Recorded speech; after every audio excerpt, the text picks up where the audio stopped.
If you follow these 3 steps, guaranteed you'll have more raving fans, which will then reduce buyer's remorse. It will just help you to create way more referrals. You'll have this buzzing, thriving culture of hot leads that will consistently come into your pipeline.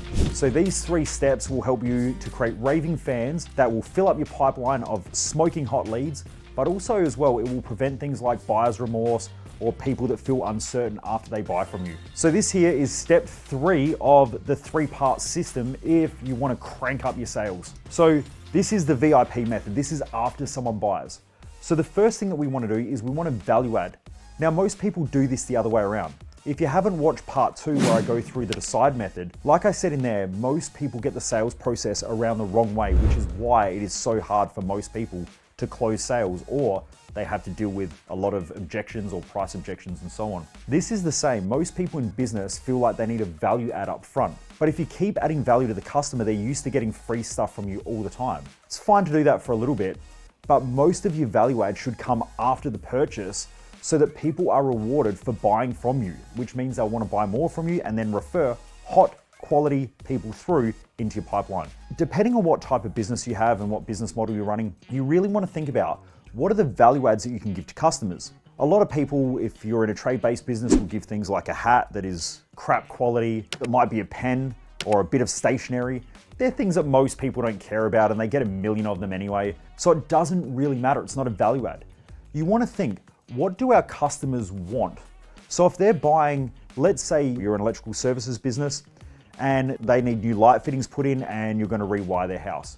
Think, how can I add value straight after they buy? What can I give them that they're going to enjoy? Now, it might be a bottle of wine or something like that to enjoy. Straight after they sign the contract, you give them a bottle of wine, you say, thank you so much for being part of our community. What we're going to do is I'm going to send you through a PDF, which is how you can reduce your electrical bill by 10% in the next month just by following these steps. So they've got a bottle of wine and you're also helping them to reduce their electricity, so they're getting a 10% reduction. Something like that, something that they're going to use, something that they're going to find valuable. If you're maybe doing real estate, you might sell their house, but then you give them something else, or they might buy a house. This is a really good example. If they buy a house, you might do a joint venture with a furniture company, and that furniture company then gives them a 20% off ticket, or they might even get a $1,000 gift card to go and spend at a furniture store for their new house. That's a value add up front. You're automatically going to start to create raving fans. This is something that most businesses don't do, and if they do it, it's normally really, really poorly done. Make sure it is valuable to the customer and you know it's a value to them. Then the next thing you want to do is you need to immerse them in the culture. Most businesses just don't focus on their culture. Who is your ideal customer? Where do they hang out? What do they like? What do they like doing? Let's say you're running a personal training studio. That personal training studio, if you want to immerse them in the culture, let's say CrossFit. CrossFit's done an amazing job at this, where they've created the CrossFit Games, where they're bringing people who are like-minded together. That's immersing them in their culture.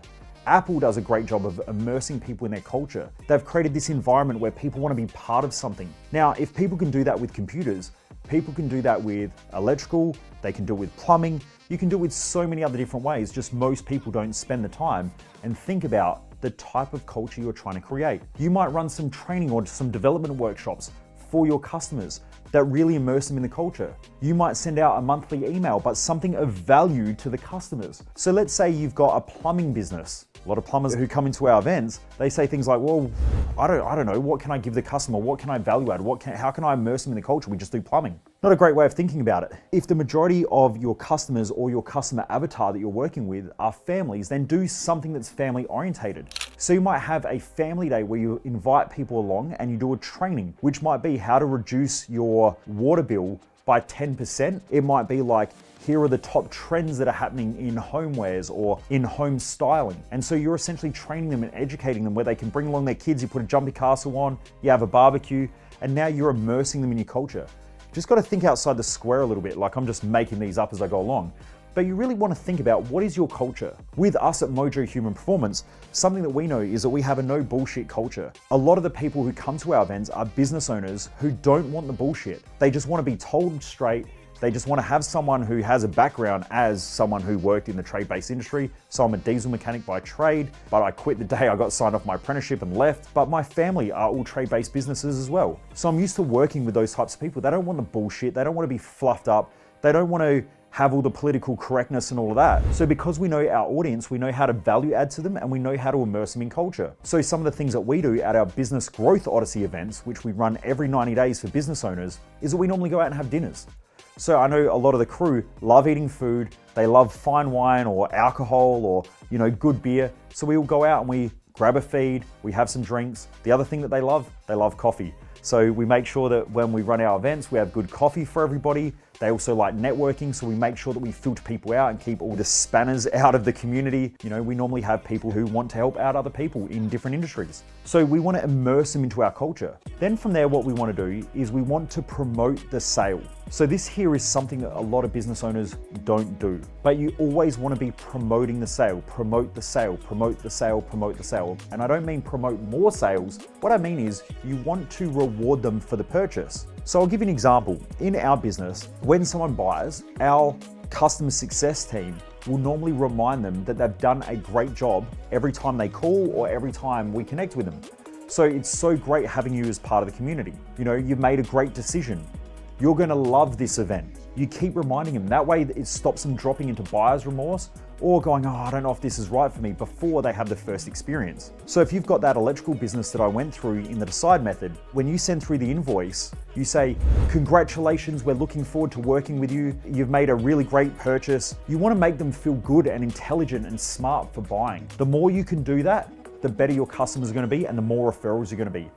If you do the 3 steps that I've already gone through or the 2 steps that I've already gone through and this step right, you'll have raving fans who consistently refer high quality leads to you, which you'll be able to convert really well and they'll spend well with you as well. So make sure at the end of the purchase, after they buy, you then come through, you value add, you immerse them into the culture, and then you promote. Keep reminding them, this was a good purchase, this was a good purchase. It's great having you part of the community. After the team have done the electrical or the plumbing job, make sure you send in photos so we can check it out.